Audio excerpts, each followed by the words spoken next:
I love you, Surrey County, and I thank you, Mount Airy, for letting me be one of your children. I live in Nashville, Tennessee now. I've been in the music business since 1972 when I wrote a song called The Happiest Girl in the Whole USA, and it gave me my signature song for a wonderful career. Now I write greeting cards and inspirational books, and I just like to lift people up and make them happy. I went to Flat Rock School for the first 9 years, and then I transferred to Mount Airy High School. Not much. I mean, I would sing in high school I'd sing in talent shows and stuff sometimes, but I took tap and ballet, and the teachers would usually have me do something that just to balance out the shows. So I didn't get to sing much. Because my brother thought there would be more opportunities there, and I graduated from there, and I told my daddy one day, I said, "Daddy, I think I'd like to go to college." He said, "Okay, if you promise not to get married before you get out, and if you promise to study hard and make my investment worth it and do something with it, and don't get married before you get out." I said, "Promise." And we shook hands on it, and I went to High Point College, graduated from there, and then I got a job teaching high school English in Southern California, because I moved from High Point College. I wanted to teach in California because I just kind of wanted to sprout my wings, kind of, and my brother lived there, so I felt safe, living there with him. And I taught high school English in a wonderful school.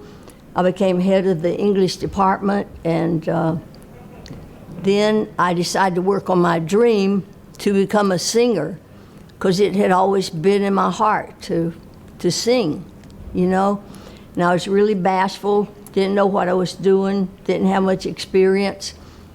And I found out about a company that wanted to find a girl singer who could sing demos.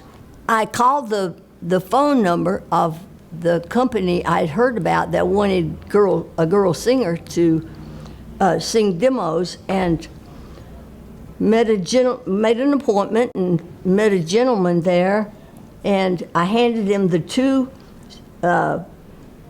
demos that I had done at WPAQ in Mount Airy. And there were two pop songs. One of them was like "I'm in the Mood for Love," and I forgot what the other one was. But anyway, I took it with me to California, and I handed it to him. And he listened to it, and he said, "Well, you're country." I said, "Okay." And I mean, I just thought a good song's a good song, and I didn't really differentiate much between genres then. But anyway, so at some point in time, I said, if I'm not too much of a pain and don't take too much of your time, would you teach me to play guitar, that I think I can write my own songs? And he said, yeah. And so he taught me to play the guitar, and I started writing my own songs, and we fell in love. I believe in true love. It's so important, and I say to all the young people out there you got to have true love in a marriage. You just have to. And if you're not happy, you're cheating yourself. I've been so blessed because my dream came true, and it was really through my songwriting, but also because of my husband. There wouldn't be a Donna Fargo without my husband, Stan Silver. He was a producer, and he could make decisions. He was perfect, and he did all the hard work. I mean, all I really did was write the songs and sing them, and he did the rest, with the record. He would mix them perfectly so that people could enjoy them, and would hire the right musicians, and he was just wonderful. We had a wonderful marriage and a wonderful career. It was just both our dreams came true, and We're so blessed. He died, I think, 3 years ago with COVID. And it's been a hard thing, but God's been with me. Well, he inspired Happiest Girl. I mean, I wouldn't have been happy if it hadn't been for him, you know. And Funny Face, he used to call me Funny Face. So somebody else asked me that question the other day about, are my songs, most of my songs autobiographical? And I started studying them, and I thought, yeah, the ones, the biggest ones really were autobiographical, like Happiest Girl, Funny Face. He called me Funny Face. I called him Fuzzy Face because he wore a beard. Little Girl Gone, Superman, I wrote Superman for him. You Were Always There, I wrote for my mother after she died.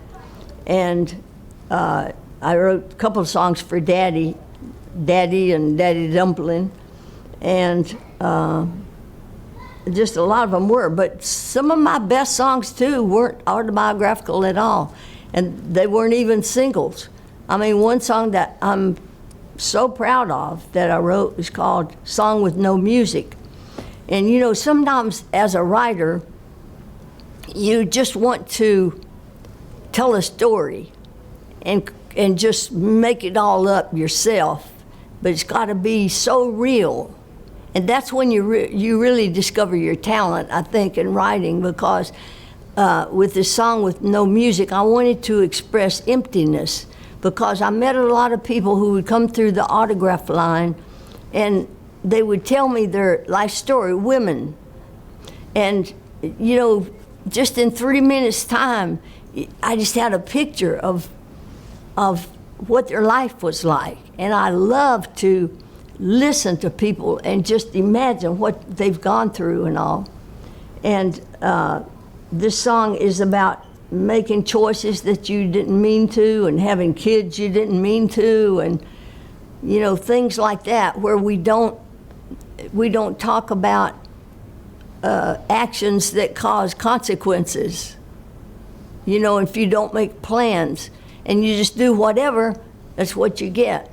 Anyway, that wasn't a single, but it's one of my, I like that song really a lot, because I had to structure it from a whole set of unknowns, really, you know. Yes, ma'am. It wasn't really inspired by anybody. It was just a kind of a conglomeration of people and their feelings that they would exude.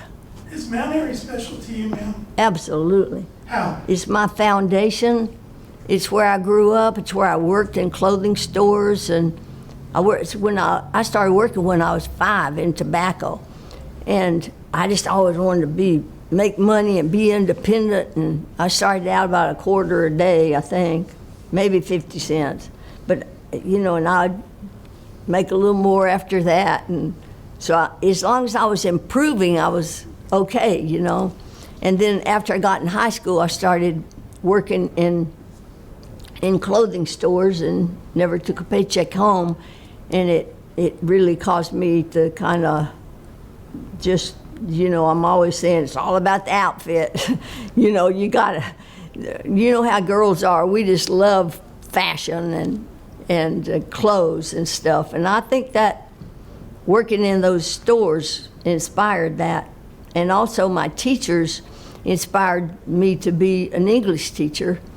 And that was a wonderful thing, because I thought English would be the very best subject to teach, because it would prepare students for whatever field they would go into, you know. And it's helped me, I'm sure, as a writer.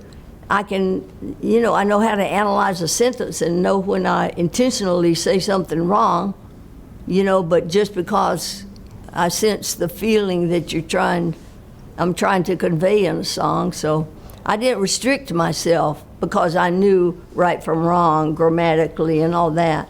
But life's just a series of wonderful expressions and feelings. I want everyone to know how important it is to educate yourself spiritually, because we are spirit, mind, and body. The spirit is the real us. we educate ourselves intellectually, and we know about diet and nutrition and all that. And I studied that because I had MS and I was trying to figure things out, like how to help myself. You know, you need to educate yourself spiritually. So I think that's probably the most important thing I've learned through so many experiences, you know, in life. Is there anything that you would like to tell folks in Surrey County? Yeah, I want to say thank you just to the most wonderful people I could have ever grown up with and learned from. And this is small town America, and it's about people who practice the golden rule, and they love our country, they're patriotic, and they care for our country, you know? They want the best for our country and for everybody who lives here. It's just a wonderful place to grow up in, and I'm so thankful that I grew up here. I really am. That was awesome. Ah, thank you.